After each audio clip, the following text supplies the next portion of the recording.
fragt gerade, wenn er auf die Multiple zittern wird, den 5 oder 4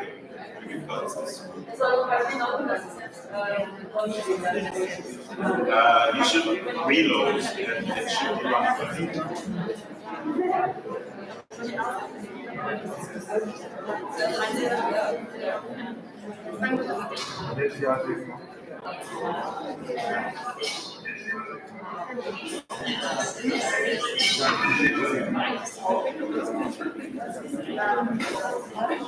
Wir sind hier noch nicht bei. Ich dachte, jetzt doch nicht einmal. Was ist das gemeint?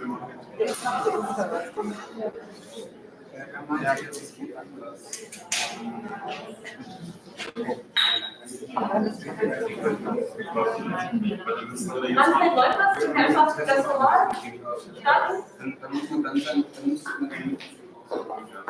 Können wir mal, Entschuldigung, Technik, können wir mal einen Test machen, ob von Zoom Ton über die Anlage kommt?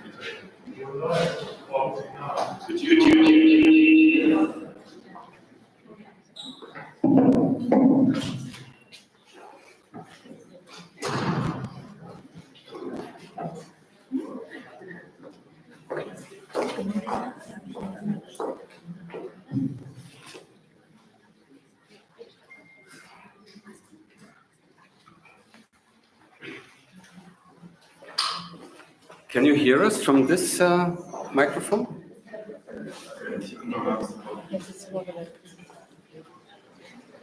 One, two. Ja, sprich mal einfach mit dem Mikrofon. Jetzt? Nee, durch das. Ja, doch durch dieses hier. Achso, du meinst mit dem Bluetooth? Ja. Basil, do you hear me via the YouTube link? Shall we do the check? Okay, it works. Shall we do the sound check? Does it sound okay? Okay, let's roll. Okay, sound check worked.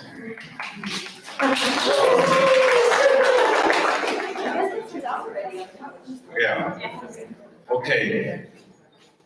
Good evening, everyone. Thank you for coming. My name is Jörg Heiser. I'm the moderator of this talk today. And I'm very happy that Basil Chilipanin and Nikita Kadan could join us via Zoom. Today, I will talk to them in a moment. Basil is the director of the Visual Art Culture Research Center here. He's in Ukraine right now. I will introduce him a little bit more later. Nikita Kadan is an artist based in Kiev and still in Kiev right now. He has joined us as well. And other guests tonight are Maria Iselis, who's a Ukrainian curator based in Berlin. Thank you for coming. I should mention that Vladimir Putin, who was planning to be here tonight, unfortunately couldn't come tonight because of sickness of her son, and she's in Leipzig right now with her son. She's one of many who are displaced now, staying in Leipzig. And Ido Steyer fell ill as well, unfortunately. She sends her warmest wishes. She's okay, but she wasn't able to join us today, unfortunately. I'm also thankful for Marina Napushkina joining us, who's an artist and founder of Neue Nachbarschaft in Moabit.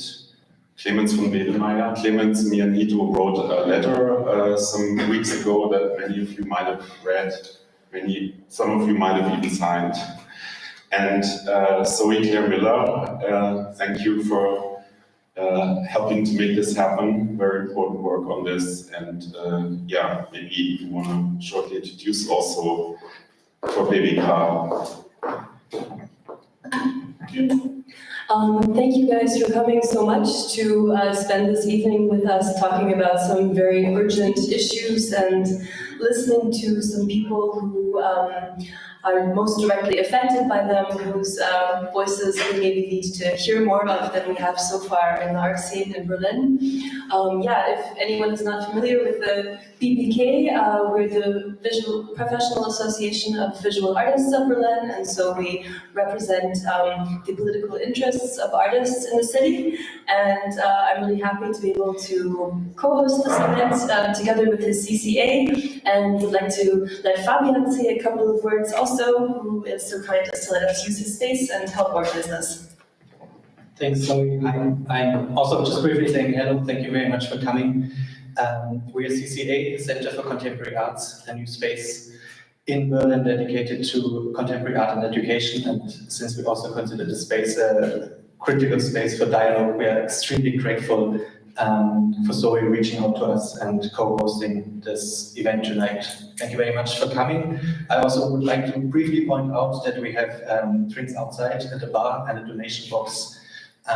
We collect donations for each one community-based network and charity that supports people of color and minorities that are trying to cross the border from Ukraine to Europe right now. Thank you for coming.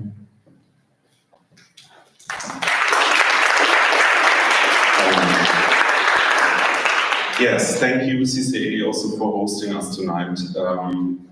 We have been discussing, well, in a very stupid question, like what can we do?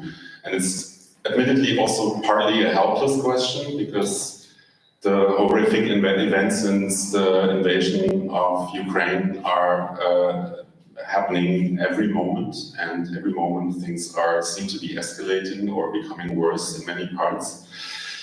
And at the same time, I think it's not enough to just sit back and have symbolic gestures or just point out that things are here not correct either, but we do need to discuss what Germany's role is, and we also need to discuss the role of culture. And most importantly, we need to listen to those who are affected and hear what they have to say. And I should also say, we will later also quickly introduce the idea that maybe comes out of the criticism that was connected to the so-called Constella Berlin, which was a place, or still is a place, that was very much built on a very dubious understanding of so-called cultural diplomacy with a patron called Putin. And the exhibition Diversity United, just to give you that background, was still on display in Moscow during the very invasion. And it was only after some days that we learned from the German press that the German President Steinmeier withdrew his patronship of this exhibition. He did it in a very quiet way.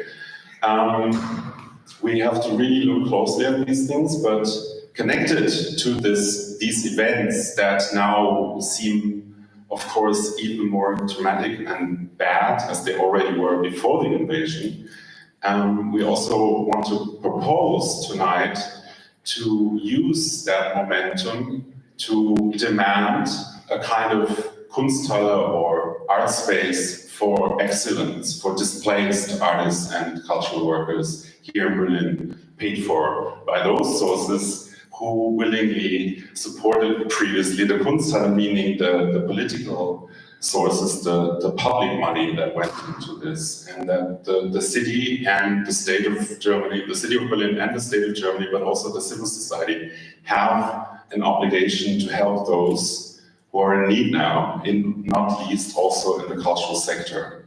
This is kind of the premise that we also want to discuss tonight, but before we go into detail there, I would like to first talk to Nikita and then Basil, and then go here, and then we can have a quick round of questions and answers from the audience. But I do want to go back in the end to have our two guests from the Ukraine to give their final assessment for this evening, if that's okay. So, okay, before we do that, a short introduction also from Clemens.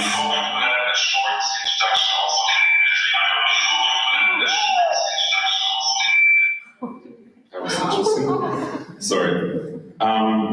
Just to say that before, Nikita, before I come to you, Clemens will shortly introduce this whole question of the Constella. Yeah, it's just because maybe for some of you it felt a bit that we are sitting here now, that we did the, together with many supporters, wrote a letter almost a month ago. And for those who don't know about this, we just wanted to quickly sum up what it was about.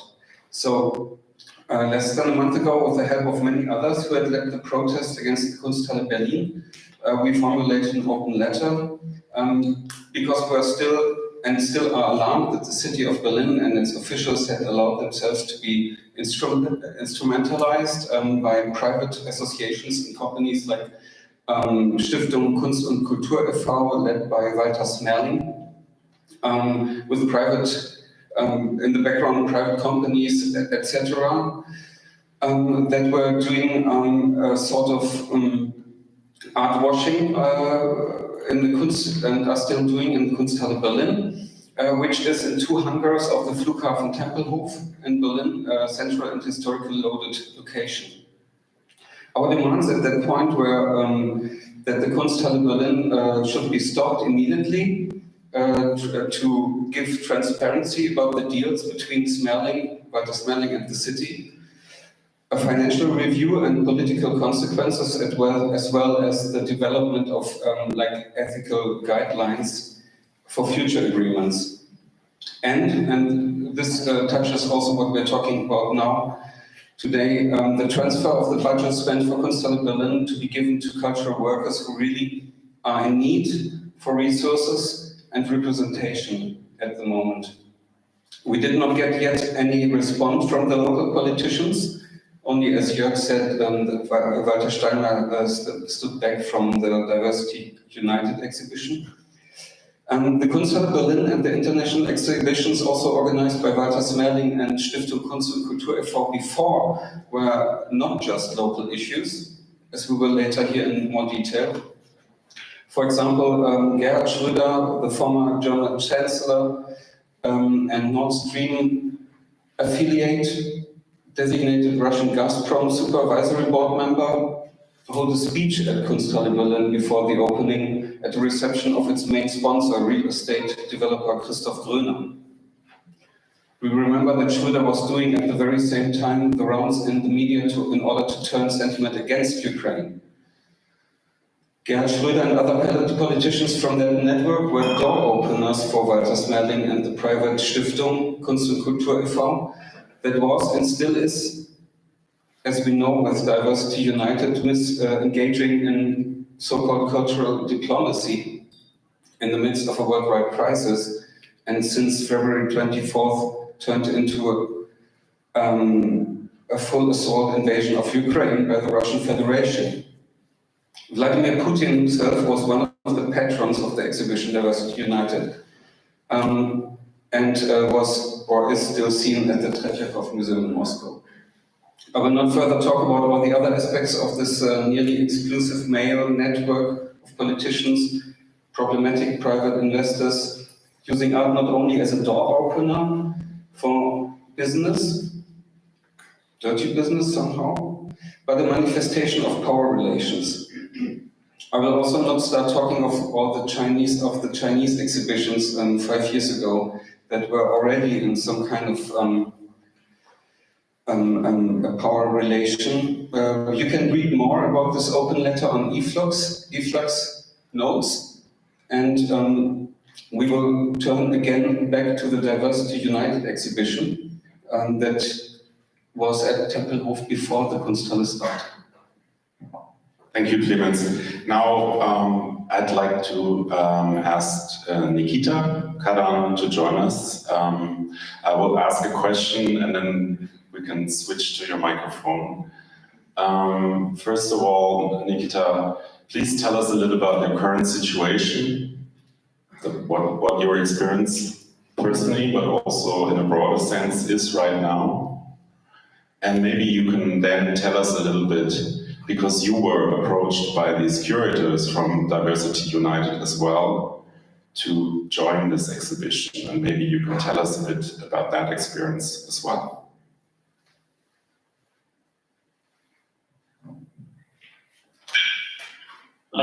Thank you, Jörg. Greetings from Kiev.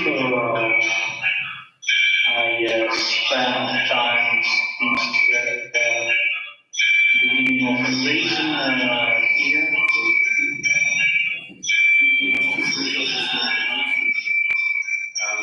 You might have to switch off. You might have to switch off the sound of your YouTube link right now. I know it's a bit complicated. And then talk. Thanks.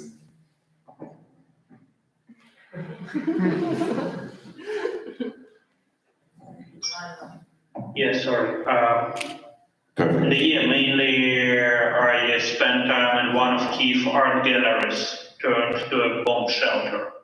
It's an underground space which was a shelter like during Soviet times, like during Cold War. So this place is rather functional. And there were several Kiev artists with their families, but most of them went to the west of the country. I even arranged a small group show there, using works from the storage of the gallery, like early 20th century Ukrainian modernism of David Burlyuk, and works from 70s, 80s, and contemporary works as well. And even some people like the Evgenia Belarusets, who is quite well known in German scene. She visits me, so some people from this cultural field, they are in Kiev, and lots of them are in the western part of the country, which like turns to be a dangerous place as well. Today they wrote to me about like these alarms, these sirens at night, so it turns to be not so different from Kiev situation.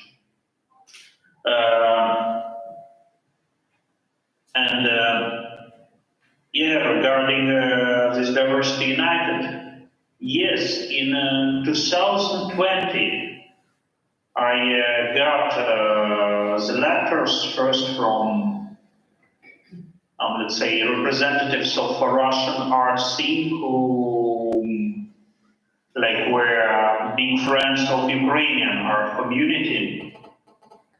That was not only me, like Жанна Kadyrova, Lesya Khamenko, and really it was 2020s. As you remember, the war started in 2014, but some close ties between Russian and Ukrainian art scenes still were present. And then I got an invitation from Vladimir Putin, but there were his assistants communicating with me, sending this impressive list of classical artists of 20th century and lots of names of younger, politically engaged, critical international artists whom I knew very well. This list was so, like multi-sided, so universal, like they really show like art of the planet.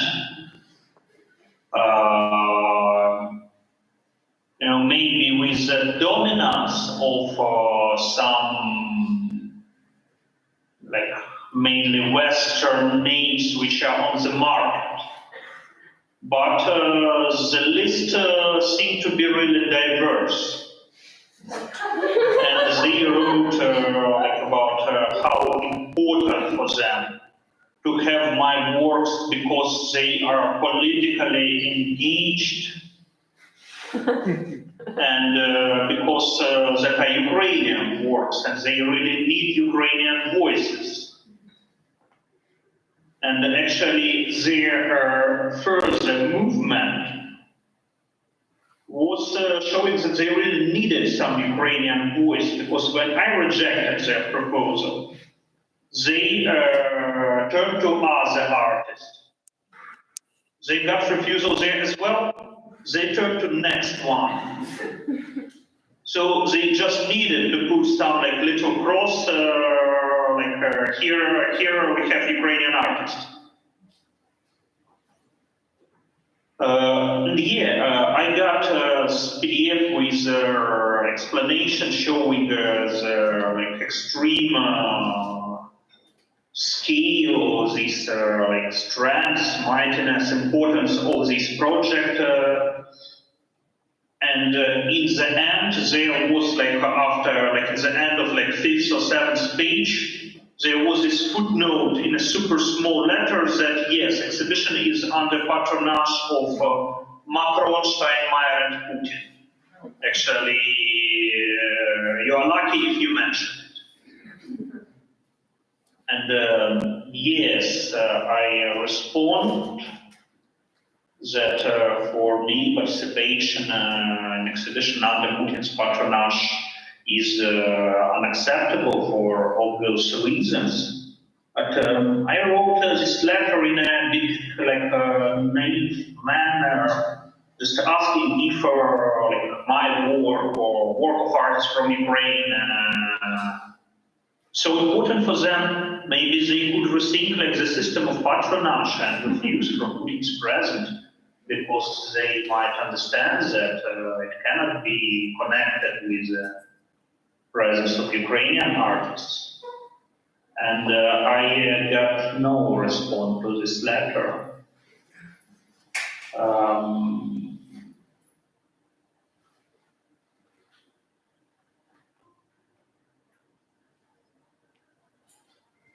Yeah, so that's it. That was all story. Can you turn up your microphone again on the YouTube and turn down your microphone? I know it's annoying, this technical issue, but do you hear me now, Nikita? Do you hear me? Yeah. Okay. Right. Kannst du denn? Was machst du das? Ich schreibe im Chat. Das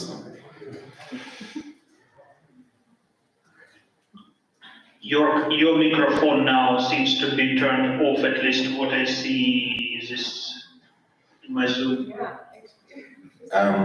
Yeah, well, I have to turn it off, otherwise we have a feedback. I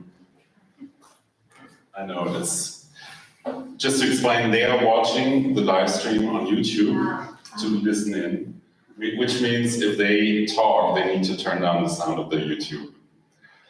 Anyway, sorry, this is complicated tonight. Thank you very much, Nikita, for your statement. I will come back to you. I just wanted to also quickly mention, which is maybe also an important background, that in 2004 you were one of the co-founders of a group called Revolutionary Experimental Space, to which Lada Nakonichna, who is not here tonight, unfortunately, also belonged, and numerous other Ukrainian artists. So there's a long sort of prehistory to the current state of things also in this regard. I would like to turn to Basil now and hear his current assessment. Basil Chilipanin is the director of the Visual Cultural Research Center. And he teaches at the Cultural Studies Department of the National University, and he's the editor of the Political Critique magazine, the Ukrainian edition of this Polish magazine, and if I'm correct. And the Visual Cultural Research Center was founded in 2008 as a platform for collaborations between artists, activists, and academics. And it has organized numerous events. He's also a co-organizer of the Kiev Biennial and has done many things. So I would like to ask Basil what your current situation is and what your assessment of, let's say, Germany's dubious role in all this is, both in general terms as well as in regard to the art world and culture.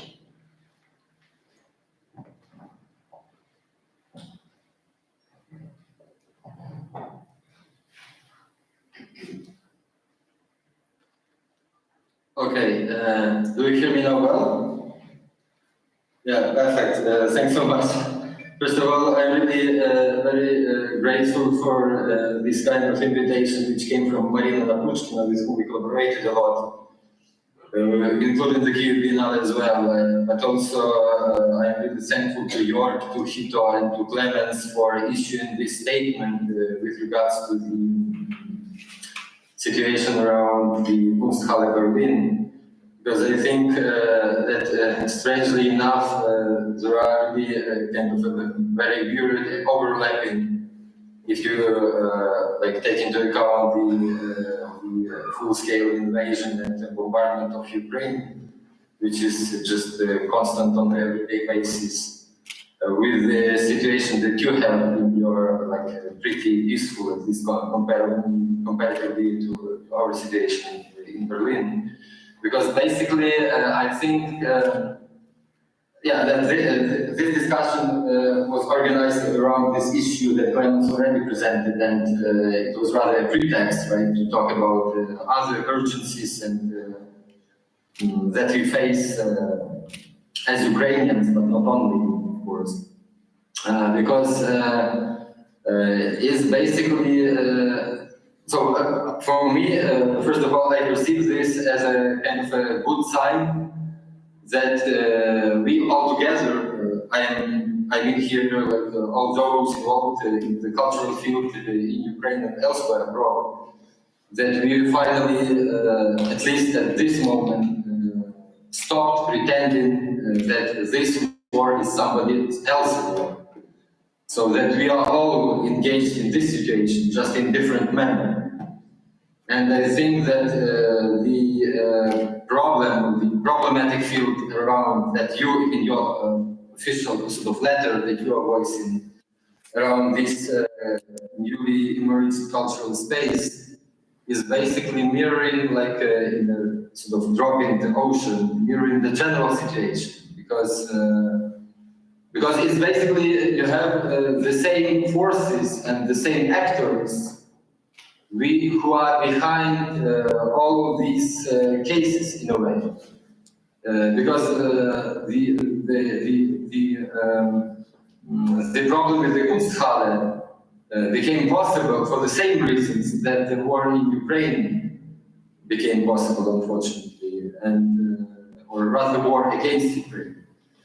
But not only against Ukraine, of course. It's very much aimed at in general against the West and the EU in particular. But I think the problem lies in the following. I would like to put it crystal clear that the EU, but very much in particular the German government, has been feeding the aggressor literally from their hands for years and years. And like tolerating the aggressor, pretending that it's only about business as usual. Remember how much talk we had around Nord Stream 2 or other initiatives, and there was this typical approach that it doesn't matter politically, it's only an economic project and so on.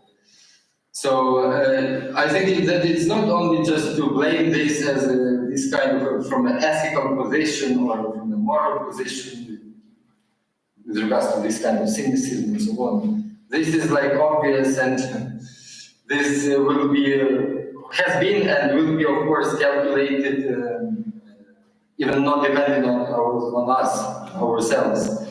But I think that the problem lies that somehow it just seems that this kind of attitude would affect only some distant context like Ukraine, which for years and years has been serving as a kind of a buffer zone for Germany itself and for the EU in general, right? Just not to have any kind of a common border with Russia, because it usually means lots of problems, obviously. So in this sense, it was just like some distant, like gray zone, buffer zone that we are of course very deeply disturbed, but you can do whatever you want there, and whatever happens there, it's not us. Because we are usually in the EU, yeah, the dominant type of governance still is like bordering problems. With regards to refugees of whatever origin, right, or any other challenges, it's better to keep them fenced off in order to protect the interior safe as maximum as possible. Yeah, as Merkel used to say, gut und gerne bleiben. But at the same time, this situation with the Constella, it also showed that this kind of approach that the German government was sticking to for years is also affecting your public field and your cultural field. Because I mean, the basic, as for me, from my personal as well as institutional perspective, the basic and fundamental question which arises here is who owns our public space? Who owns our cultural space?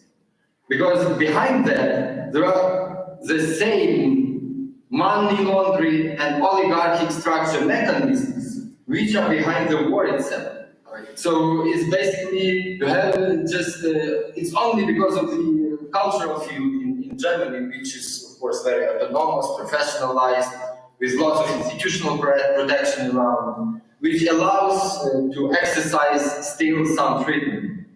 But at the same time, we in Ukraine, we don't have this privilege. So we are sort of reacting to this situation in a more like being, like finding ourselves in a more kind of a general social and political field, which has much more toxic rules, which has much more direct access on the ground, to put it literally and metaphorically, because it's not only on the ground, but also with regards to our skies, from which something is constantly falling down. Right? So, and I mean that it's basically this situation that it appeared that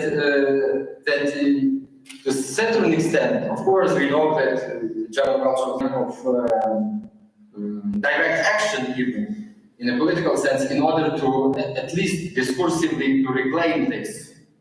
And I think this is very much valuable and very much needed. I really appreciate a lot this initiative. As we were preparing for this debate, I already was suggesting that I think, especially under the current war situation, this is already a very proper time and context to hijack these kind of institutions. That which should be owned by the public in a like publicum, right? In a kind of old Latin Roman sense, which can be given also to different voices in the Berlin Sea, including Ukrainians as well as other newcomers, not refugees, right? I quote here, of course, Hannah Arendt, that we are not refugees, we are just newcomers who will change the context we are in. So, I mean, this is really important, and I think that this case can be also, that we can learn something from this, but also I hope that we will have also some practical repercussions and outcomes out of this. Because it's not pretty often that some like really revolutionary disruptions like today's ones are occurring, and I think that we have to apply as much force internationally as possible, because this is, as I already said this to you, that this is for me totally is not just some local fight in Berlin, because this indicates the general structure of the cultural field, the way how it operates on a pan-European scale. And this is super problematic.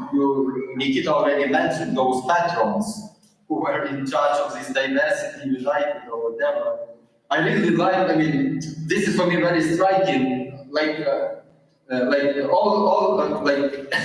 fascists of all sorts really do like these kind of words like diversity or freedom, like Freiheitspartei, Alternative.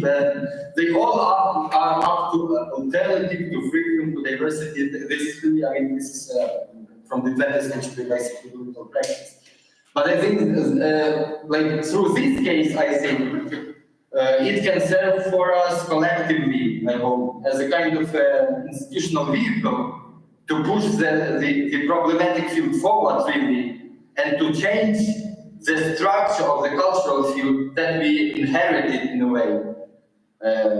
To some extent, we are also guilty because of that, right? Because for years we have been agreeing to this kind of practice, structure-wise, finance-wise, but also topic-wise. Because it's not, because Nikita said that he rejected the proposal. But there were so many who didn't. And this is also the question why. Because, yeah, well, but it's again, I won't go too much deep into ethics, but I think let's learn really something structural from this case, and let's unite collectively and apply as much forces and pressure as we can to use this case and to use this physical space and this institutional prospect in order to change something. If we can do this in Berlin, I think this can be possible elsewhere as well. That's for me for this time.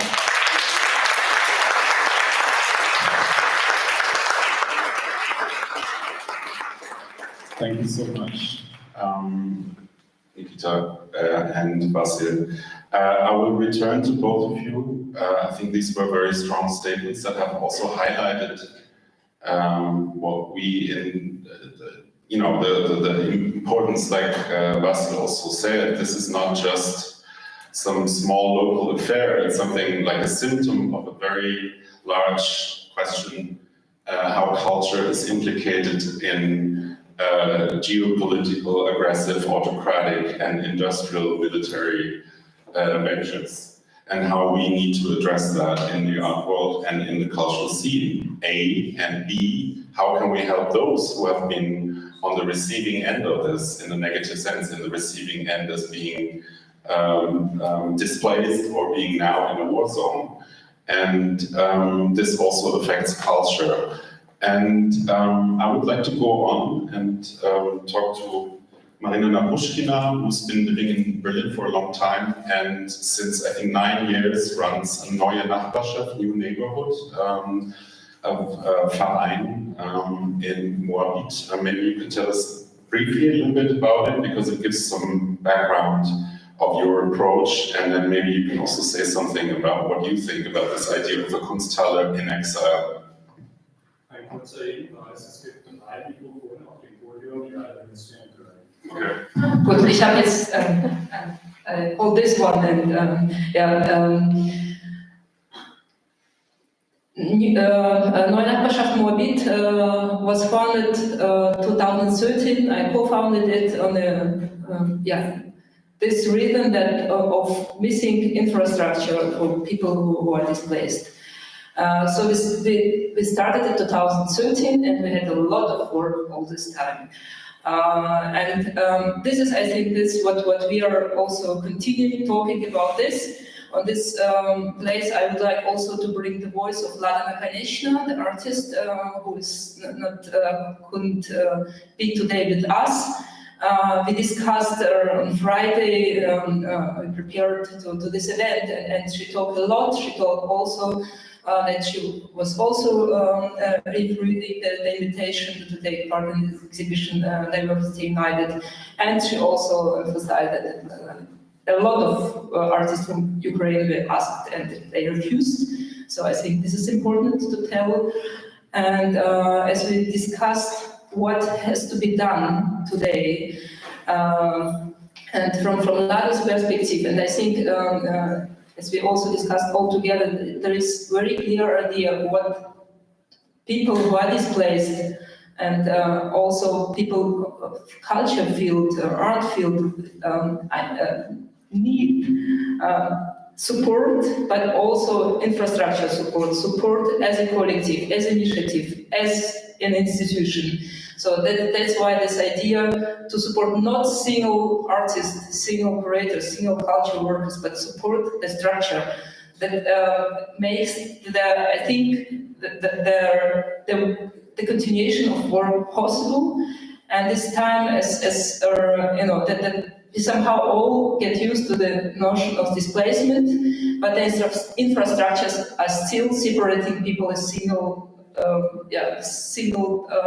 workers on the culture field, and makes them to adapt to the infrastructure what we have here. And this, I think, not easy, needs a lot of energy, and sometimes also makes not possible to continue work. And that's why the idea of the institution in exile could be a vehicle of this situation, how to be more flexible also as a culture field, how to provide support in a good way, and this is where still missing. Lada also thought, of course, in the first day, the situation now we are facing humanitarian crisis. I think it's clear for all of us who are here that millions of people are now displaced, and we also all have to react and to support.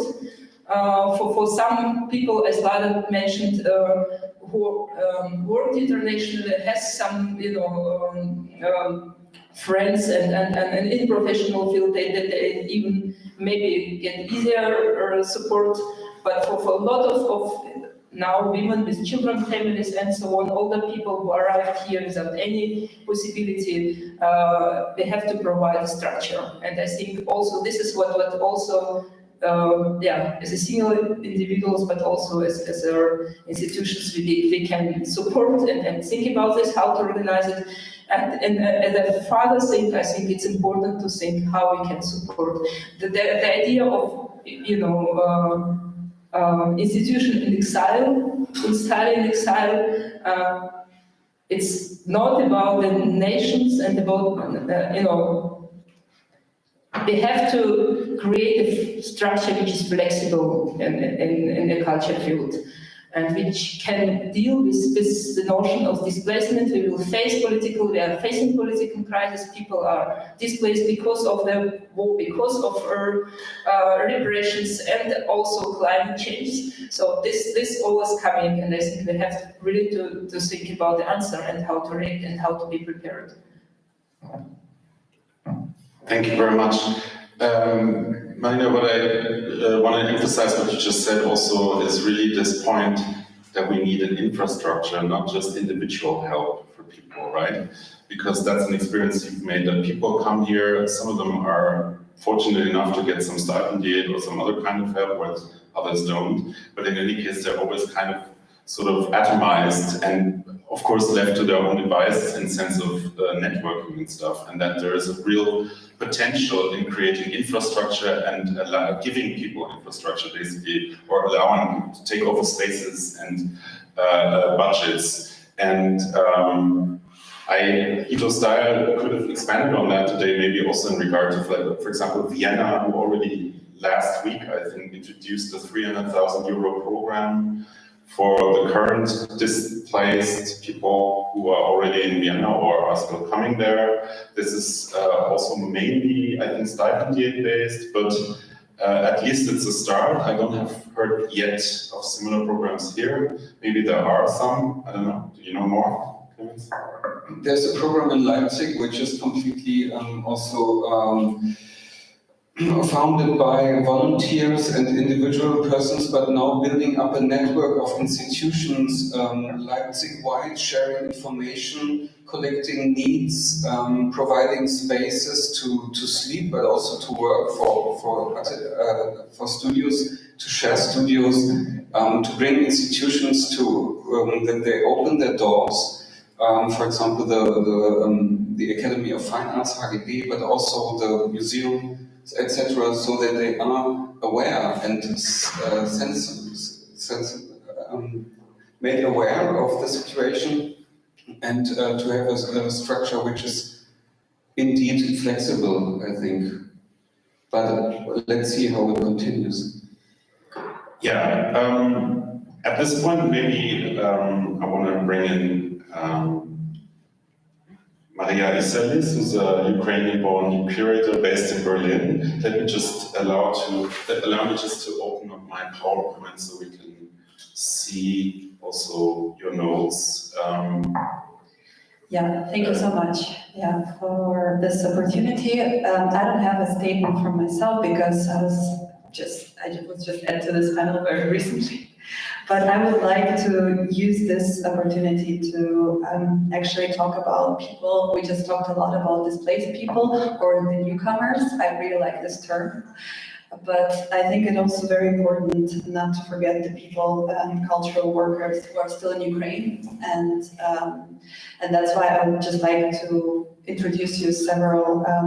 It's not institutions yet, but these are the starting points because people in Ukraine also didn't have so much time to organize. Obviously, they're still under major threat, their lives, but they also trying to preserve the culture. And a lot of the cultural workers at this very moment, they stay in their museums, in their local museums. They sleeping sometimes with art in order to react immediately in case of a seizure. They lack all kinds of material to sometimes really preserve works of art and preserve buildings and outside sculptures. So that's why, but not even works, but generally people don't get paid at this moment, a lot of cultural workers in Ukraine. So that's why there is a really amazing initiative, but by Olga Honchark from Lviv.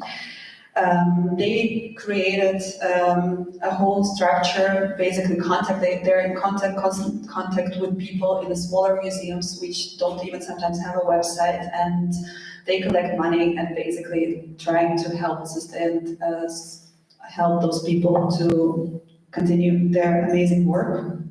And in case, it's just because I'm getting constantly asked how you can help. I mean, this is, for instance, one of the very direct ways to help is to support this organization, and it's called Museum Crisis Center, and it's based in Lviv. So I would just recommend, in case you want to have more information, to write directly to Olga and request the information how you can donate. Also, the other person from Zaporizhia, Denis Vasilyev, he is director of Museum of Musical Instruments. I'm also in touch with him. Just recently, he was writing, we need money to basically buy sandbags to protect the sculptures in streets and monuments. And we don't talk about big sums. I mean, it's not about like 10,000 euros even, it's about 1,000 euros.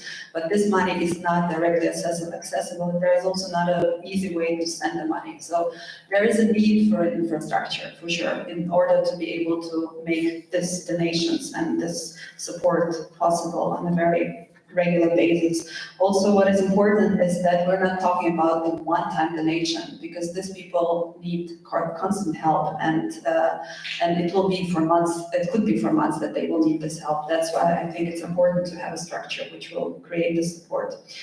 Another Ukrainian Emergency Art Fund, I mean, it's another basic organization which just came together. They support independent artists, curators, and cultural workers in Ukraine, as they say themselves, who have right to live, be safe, and continue their work in Ukraine. And I think it is important that they also get support. So in case you're interested to have more information, please visit their website, and there is a way to apply how to help them. Assortiment Kinata, this is a gallery in Ivano-Frankivsk, and they started another really important project where they help to evacuate and preserve works of art of the grassroots self-organization spaces. So basically people who are not belong to any institution, and they can request Assortiment Kinata to help them with and save their works for archives. It's really important, this work, so in case you have an opportunity to donate there, please do.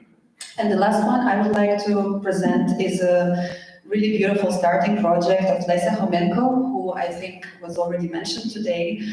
She started a working room and a small organization, a residency and a laboratory where the artists who are displaced in Ukraine, who want to stay in Ukraine and basically create work while the war is happening to document what is happening in their country. And this is another beautiful project, I think, which is really worth mentioning at this point. So yeah, that was from me, from my side. Just in case you want to have more information, I'm happy to answer those questions after this discussion. Thank you. Thank you very much.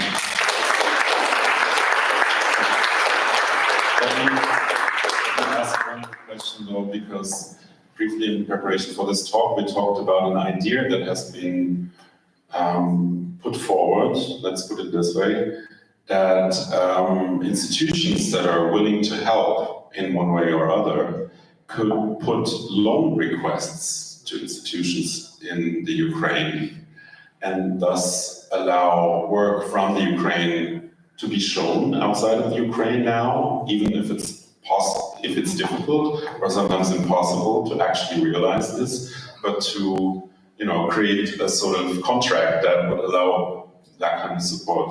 At the moment, this is not happening, but there should be a lot of loan requests, I think.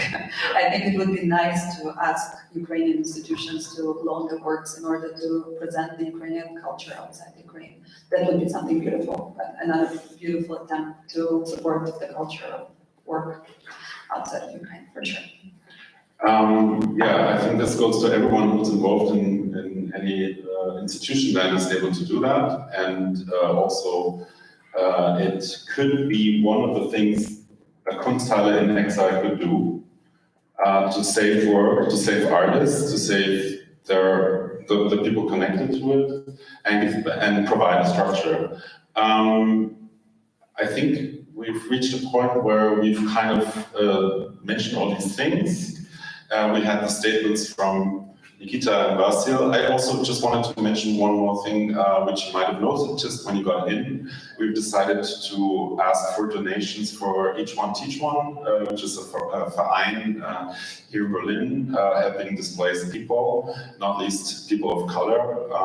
And on that note, I also wanted to, of course, emphasize that I think we all agree that we don't want any kind of selective solidarity with newcomers. We want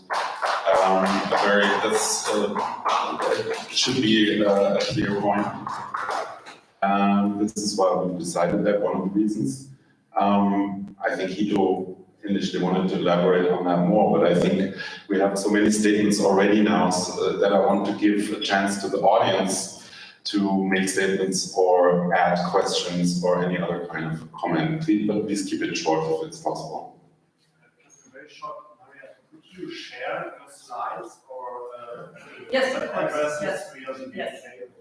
Ein kleiner Hinweis, es gibt dort ein Mikro, das Publikum. There's an audience microphone there, so either you go there or we will figure out a way. I think some of the information that we gathered tonight can, after this event, be followed up on the website or the social media accounts of BBK. Danke für das Organisieren dieses Abends und ich habe eben so laut geklatscht, weil ich wollte einfach nochmal anbringen, was mich auch selbst betrifft, was meine Aufmerksamkeit betrifft.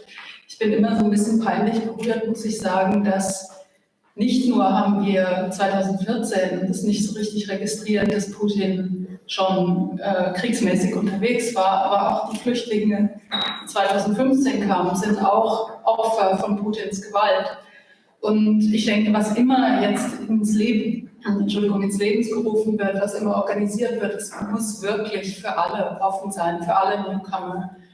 Und ja, nur das. Und dann wollte ich fragen, auch zu den Slides, vielleicht könnten die, wie bitte? Okay, sorry. Again in English. So what I'm saying is that all the initiatives that are being put in place now, I think, really need to be open to all newcomers. And particularly keeping in mind that not only have we overlooked or turned a blind eye to the violence that Putin enacted on Ukraine already in 2014, but that there's other victims of his warmongering in Syria, for example. So I wanted to ask, in terms of the slides, maybe the links could be put onto the website of CCA. That would be fabulous, because then it would be really easy to access. Thank you. Thank you.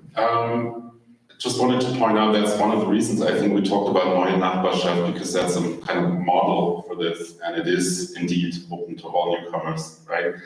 So just wanted to add that. There's another question here. Either you go to the microphone, or yeah, that's maybe the best. That's okay.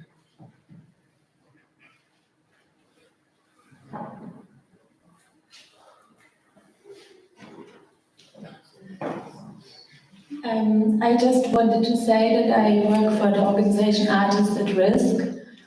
And Artists at Risk is an organization, a non-profit organization between human rights and the arts.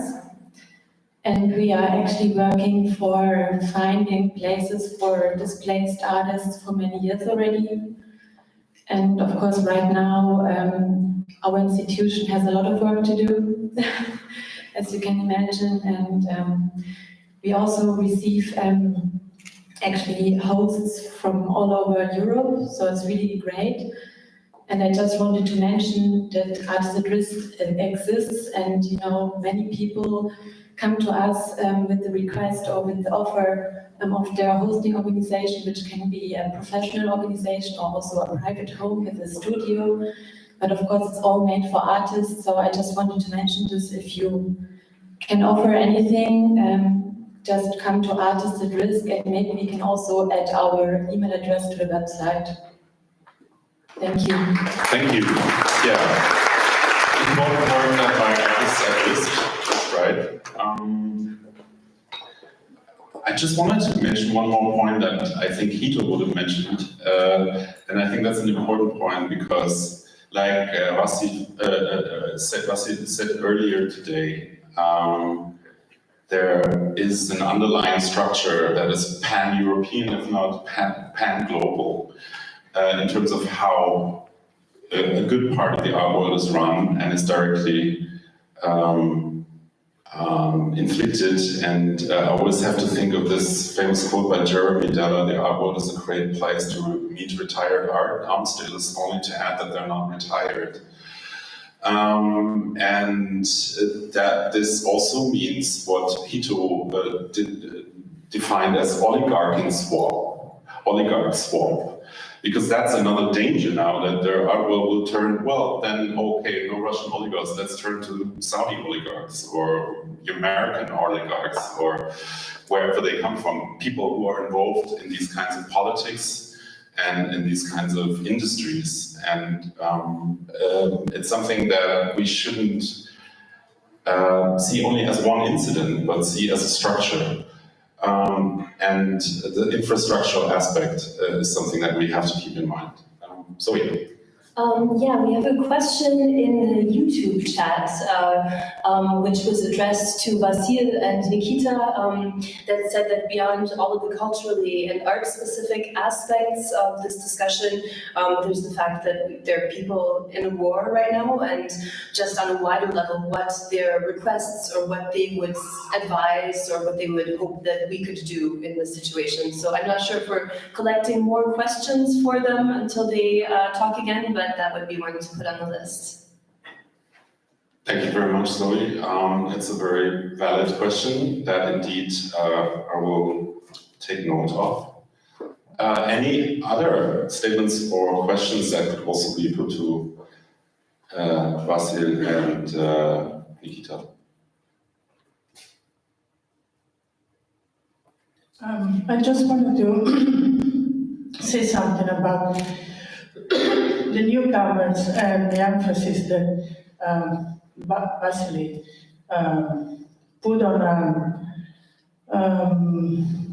a big chance that we have under incredible conditions, which is the war, to make structural changes, which means that if we work in Berlin towards opening up institutional approach and chances for newcomers to establish themselves and have a budget and everything, it's important that it will not become only the newcomers' nice little new land in Berlin, but it's important that Berliners and all comers get involved as much as with the new ones. Otherwise, it will become some sort of playground, you know, for another kind of diversity that might be united. So we need to keep this in mind to make structural changes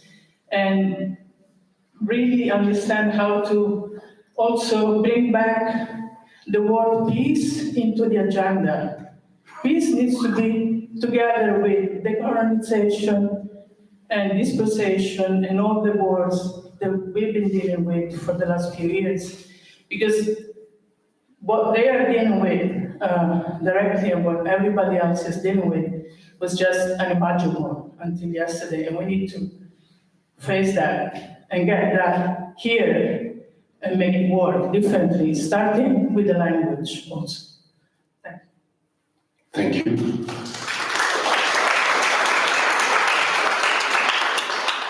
Unless there are further statements, I would like, as I said earlier, give Basil and Nikita the opportunity to make some closing remarks and maybe also answer the question that Zoe put forth from the YouTube channel. I will start with Basil and then Nikita. Basil, now it's the time again to turn down the YouTube and turn up your... but before, let me just ask the question. There was a question from the YouTube channel, which I think is very valid. The question is simply, apart from those more specific questions of what cultural workers, artists, curators, etc. can do to help save infrastructures, save people, save networks and possibilities for people, what in the larger picture, I think, do you think needs to be addressed most imminently, and what is the thing that is on your mind most imminently in regard to the overall situation? And I would like to ask the same question afterwards to Nikita. But you can also, of course, react to other things you've heard.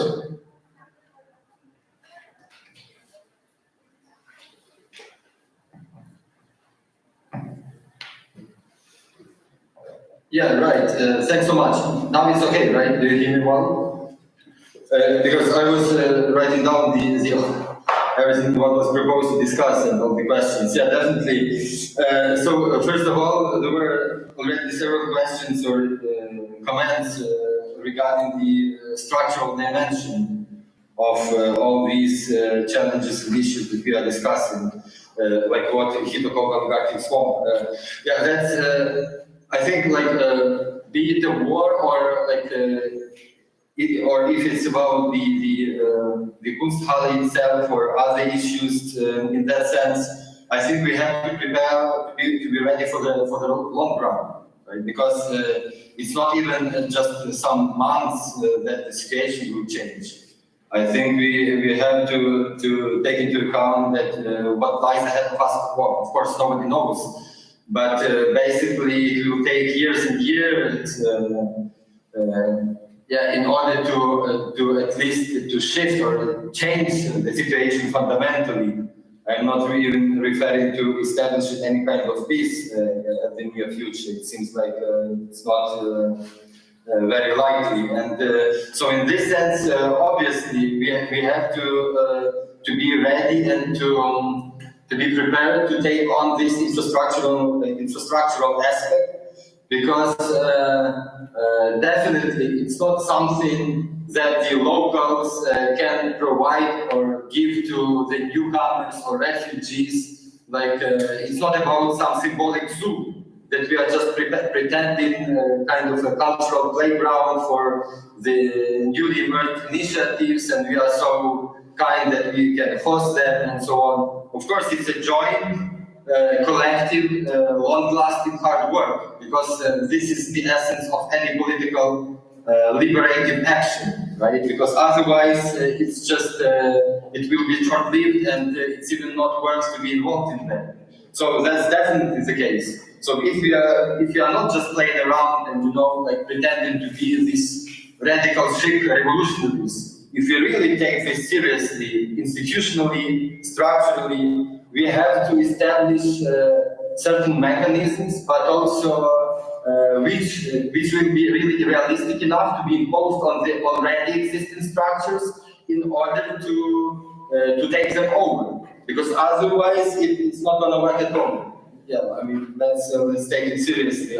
So, in this sense, I would also refer to like the first question, starting from 2014 and the war that the new terrorist in Kremlin that launched already 8 years ago, and Syria was mentioned there. Let's not forget that Kharkiv today or Mariupol are being destroyed totally. I mean, totally. It's just total copy from Aleppo style. Right? So they, as you know, there are already initiatives launched by the Kremlin to invite, and some of them have been already invited, to invite Syrian mercenaries to come to fight to Ukraine. They also try to involve Belarusian forces, regular army, to come here. So it's already. So it's not just some.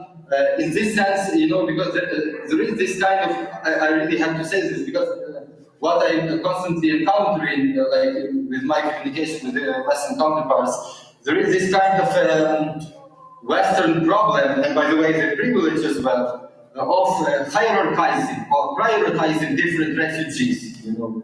So, and the Ukrainian case at the moment showed clearly that all refugees have to be welcomed like the Ukrainian ones at the moment. Right? So it's not just that some refugees are more prioritized and some are not. So this is the chance to change the whole refugee situation, so that we won't again refer to this abstract refugee crisis, which is totally misleading term, right? Because this is not the crisis of refugees, but of the dominant Western policies which have been imposed also towards different aggressors, be it Assad or the guy in the Kremlin. I just don't want to name him and to spell his name because he doesn't deserve it.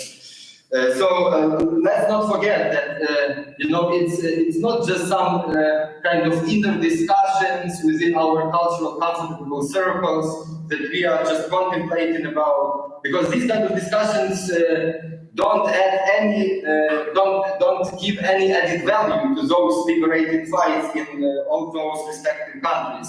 The list, of course, is worldwide and endless, but let's keep them honest and also work on the situation in which all those newcomers can find their place in this case, in the Berlin context, for instance, but also this, again, here comes this infrastructural aspect, because we need new structures as well as the old ones, which we have to work through in order to be prepared to work all together on the huge challenges and the further urgencies that we unavoidably face.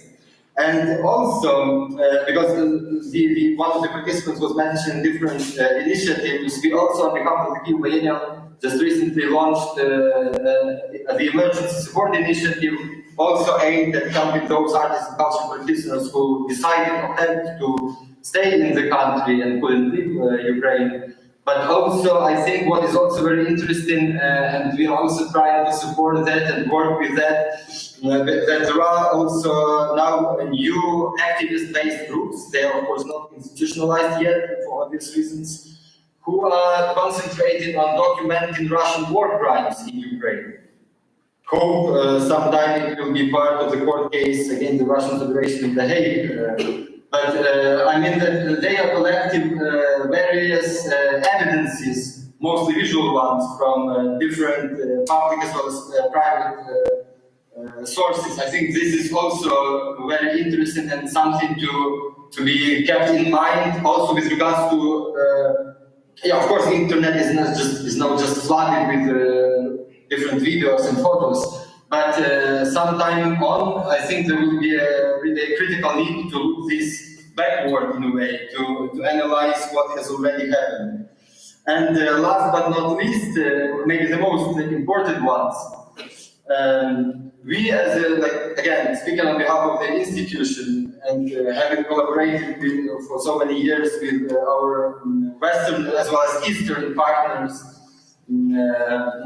mostly with those institutions who, because we all, I'm sure that the audience that you have in the room, as well as the moderators and other speakers, as well as artists involved, we all are pretty conscious of our political involvement and social engagement. Right? And we have been constantly presenting this and speaking about this, mostly in the cultural field, of course, but well, in Ukraine during the Maidan times we did it practically, also in a direct political manner. But I think that now is already time to put this, so to say, politicality into realpolitik mode of truth. Because I know, because we already discussed this a bit, I know that this may sound a bit weird, speaking on behalf of the cultural institution. It's very tricky for myself, I have to admit, because I have never served in the army, and I have never held a gun in my hand. I hope I will not, but I just don't know, actually.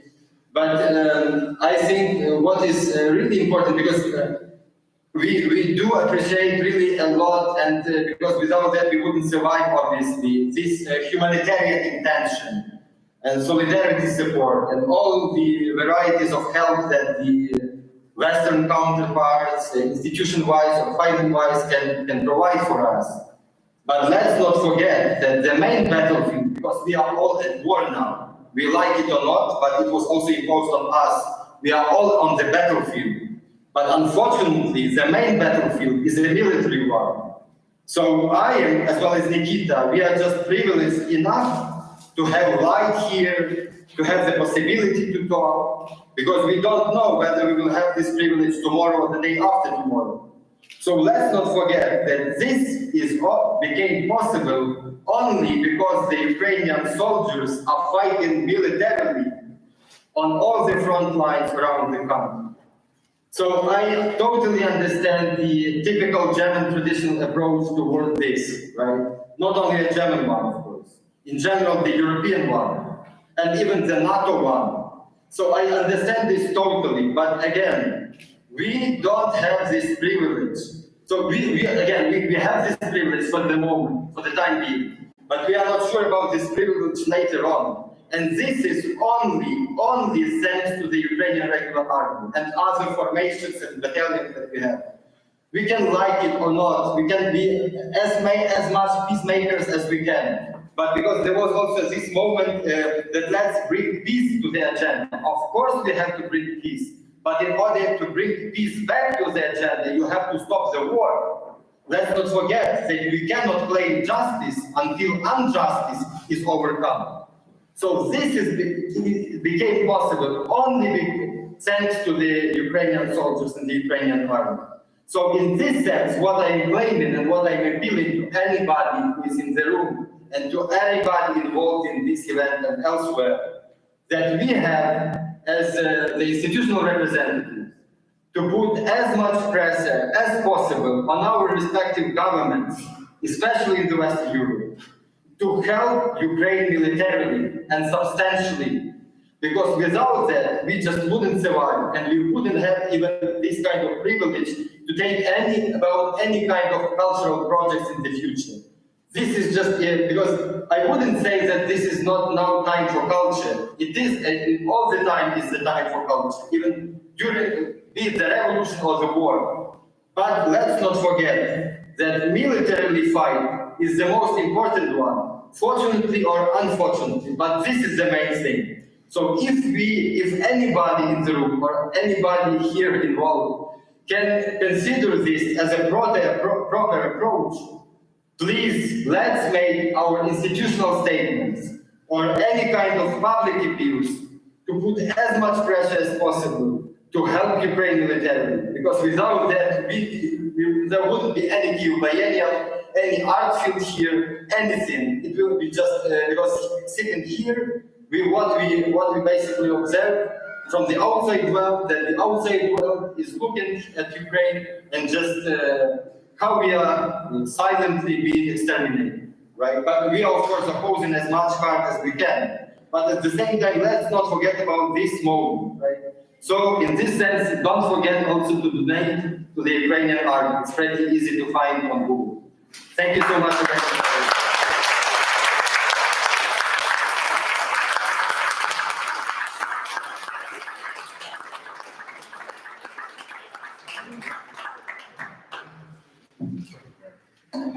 I just wanted to thank you so much for your words, Basil. You're really amazing. I have another question from the YouTube channel that I thought maybe it's also interesting for Nikita to answer, and I'm not sure exactly who they were addressing with it, but I also have a bit of an idea from the Berlin perspective. And so they were writing from Russia and saying, what can they as Russian anti-war activists and artists do to not lose their voice? We know that the complete suppression of free media and the use of social media is being shut down in Russia at the moment. I know that a lot of eyes, while on Ukraine, are also on Russia. There's a lot of support for all of the very brave resistance happening there, which does not come without consequences for those daring to speak out against the war. Yes, but it would be interesting to hear other ideas on what they can do in the situation beyond the protests they are involved in. Nikita, are you fine to maybe give an answer to that question as well? But also I wanted to ask you this more general question about what you think is the most imminent thing to be addressed.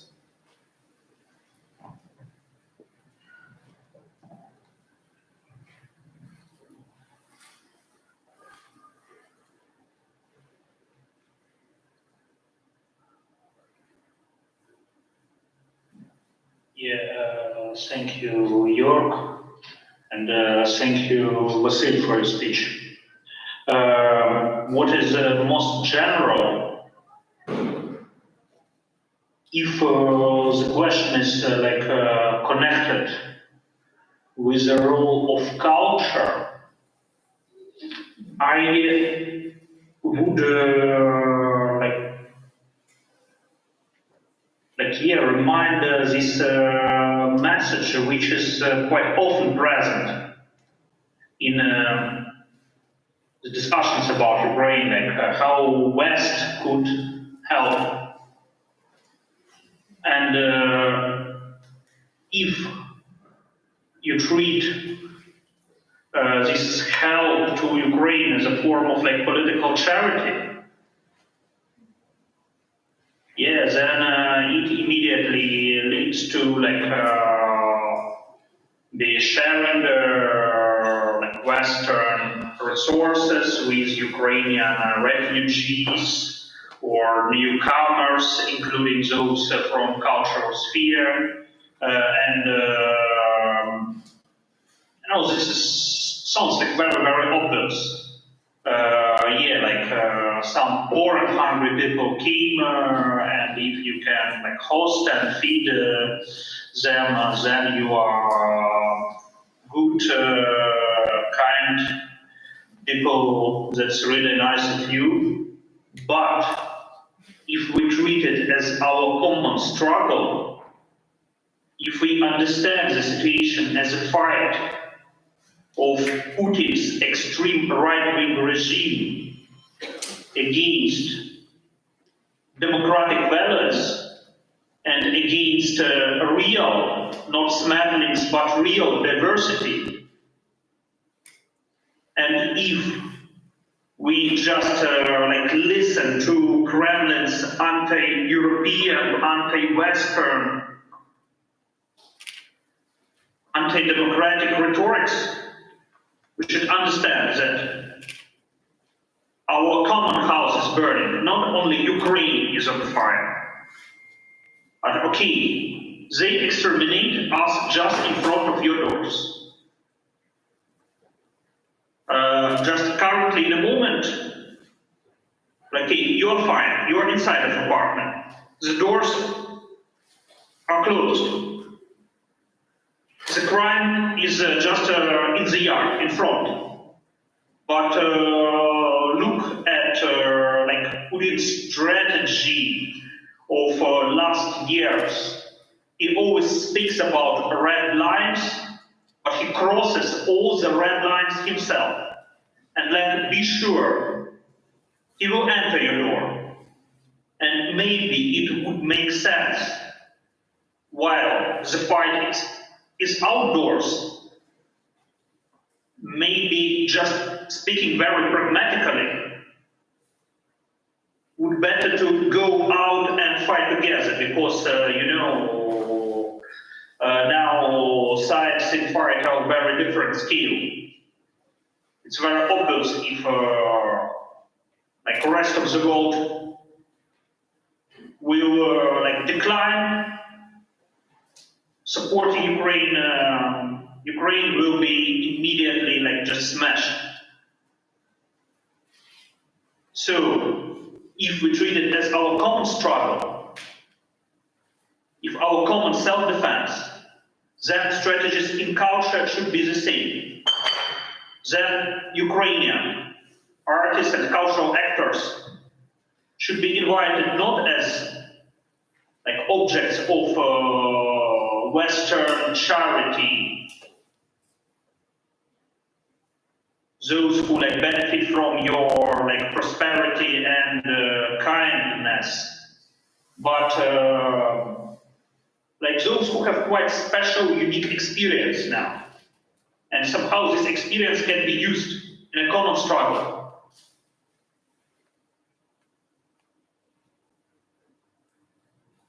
Oh yeah, and then I understand that it sounds quite general.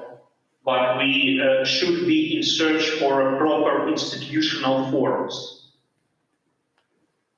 for this. Because yeah, I see that there are plenty of residences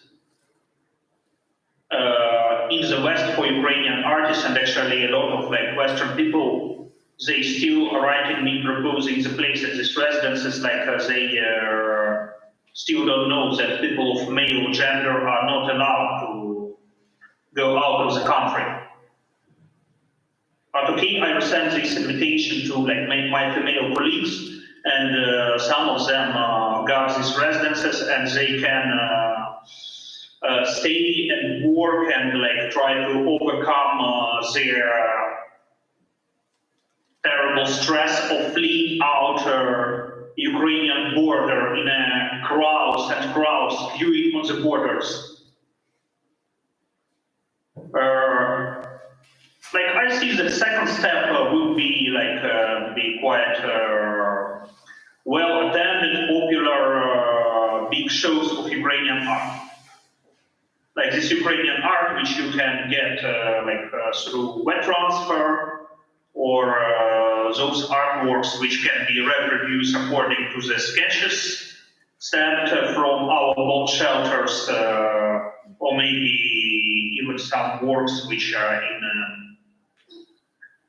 some Western institutions already since the time before February 24, 2022. But maybe there could be joint institutional initiative of European and Ukrainian art professionals. Really, we have to leave out from this mode of charity and turn to the mode of common self-defense. Yes, for me it's a question to like what can be done in the field of culture. And in the field of like this general common political decisions, yes, close the sky. Each day brings new victims. There are plenty of dead bodies every day. Death is falling from the sky of Ukraine. And I know the answer of most of good, intelligent and politically progressive Western people, that no, we cannot afford, because for Putin it's crossing the main red line. It will be the start of World War III. The war will touch our houses, it will touch our population. So sorry, but we just cannot afford it. Better maybe please have an address that.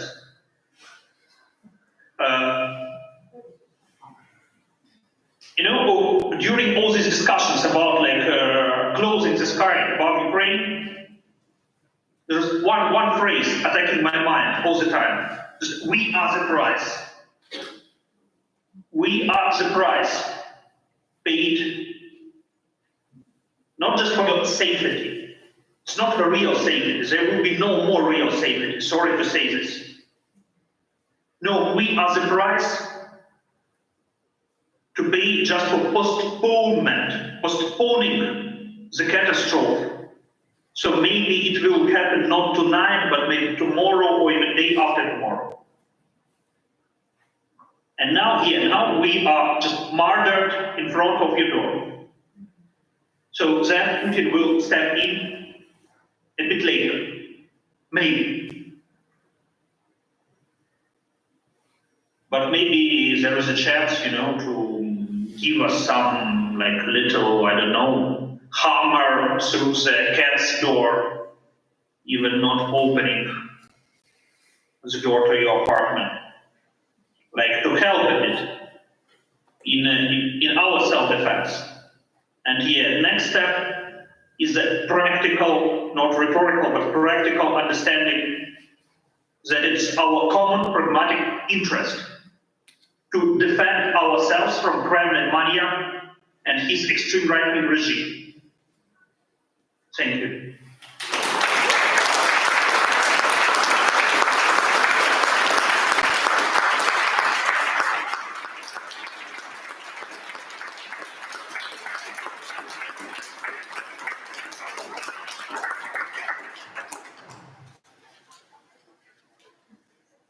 I just wanted to say that both of your statements are very, very poignant and important, and I don't see, yes, please do that.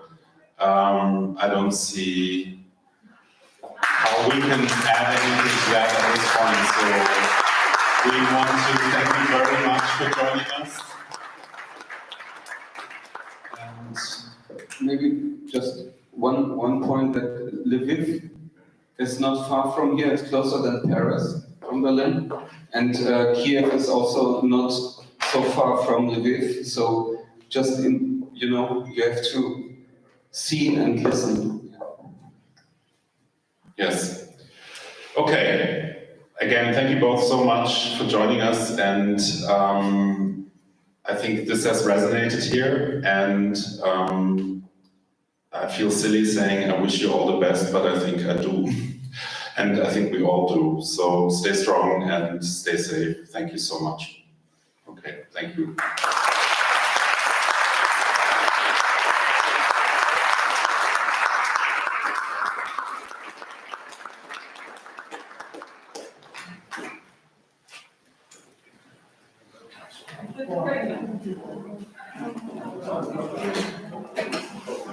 Ja, thanks so much. Also da sehe ich auf jeden Fall schon mal den...